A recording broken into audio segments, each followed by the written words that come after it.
বন্ধুসকল, জীৱনত পৰিস্থিতিতকৈও ভয়ানক মানুহৰ মনৰ স্থিতি। কিয় জানেনে? এই ঘটনাটো সম্পূৰ্ণকৈ জানি বুজি আপুনি ইয়াৰ উত্তৰটো পাব আৰু লগতে অনুপ্ৰাণিত হ'ব পাৰিব। আহকচোন ঘটনাটো আৰম্ভ কৰোঁ বা জানো। আমেৰিকাত এজন অপৰাধীক মৃত্যুদণ্ড ঘোষণা কৰিছিল।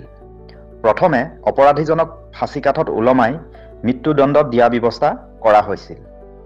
যদিও পাছত এই সিদ্ধান্ত সলনি কৰি অপৰাধীজনক কোৱা হৈছিল যে তোমাক অতি বিষাক্ত সাপৰ জৰিয়তে কামোৰাই মৃত্যু দিয়া হ'ব। সেইমতে অপৰাধীজনৰ সন্মুখত এডাল বিষাক্ত সাপ এৰি দিয়া হৈছিল আৰু তেওঁ সাপডালে যেতিয়া অপৰাধীজনৰ ফালে আহিব ধৰিলে তেতিয়া তেওঁ চকুৰে নেদেখাকৈ মুখমণ্ডলত কাপোৰেৰে মেৰিয়াই দিয়া হৈছিল।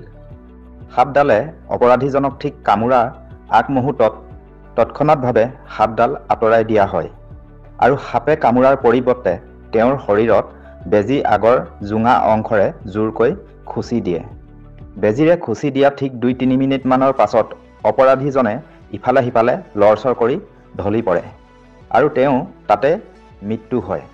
আচলতে অপৰাধীজন বেজীৰে খুচাৰ বাবে মৃত্যু হোৱা নাছিল। মৃত্যু হৈছিল তেওঁৰ মনত সৃষ্টি হোৱা ভয়, ভাৱ, আশংকা আদি ভ্ৰান্ত ধাৰণাৰ বাবে। কাৰণ অপৰাধীজনে চকু নবন্ধা আগত বিষাক্ত সাপডাল নিজ চকুৰে দেখিছিল। যেতিয়া চকু বান্ধি বেজীয়ে খুচি দিছিল তেতিয়া তেওঁ ভাবিছিল যে মোক সঁচাকৈয়ে বিষাক্ত সাপডালে কামুৰিলে। এনেধৰণে মনত বিষাক্ত ধাৰণা সৃষ্টি হৈছিল, যাৰ কাৰণত তেওঁ মৃত্যু হ'ব লগা হ'ল। গতিকে মানুহক পৰিস্থিতিয়ে সহজে হতাগ্ৰস্ত নকৰে, মনটোহে মানুহক বেছি হতাগ্ৰস্ত কৰি বিপদত পেলায়। স্বাভাৱিকতে মানুহে মনৰ স্থিতি অটুট ৰাখিব নোৱাৰাৰ বাবে জীৱনত কেতিয়াবা হাৰ মানিব লগা হয়।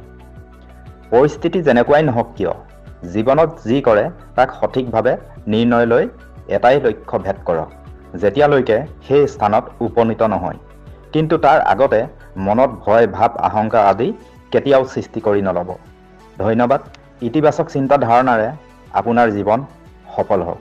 যদি ঘটনাটো ভাল লাগিল, ভিডিঅ'টো শ্বেয়াৰ কৰি দিব আৰু এনেবোৰ প্ৰেৰণাদায়ক কাহিনী তথ্য জানি থাকিবলৈ আমাৰ ইনফৰ্মেটিভ ফেক্ট আছামিজ জিকে নামৰ ইউটিউব চেনেলটো ছাবস্ক্ৰাইব কৰি দিব। যদি আপুনি আমাৰ ফেচবুক পেজটোত চাই আছে তেন্তে আমাৰ ফেচবুক পেজটো ফ'ল' কৰি দিব।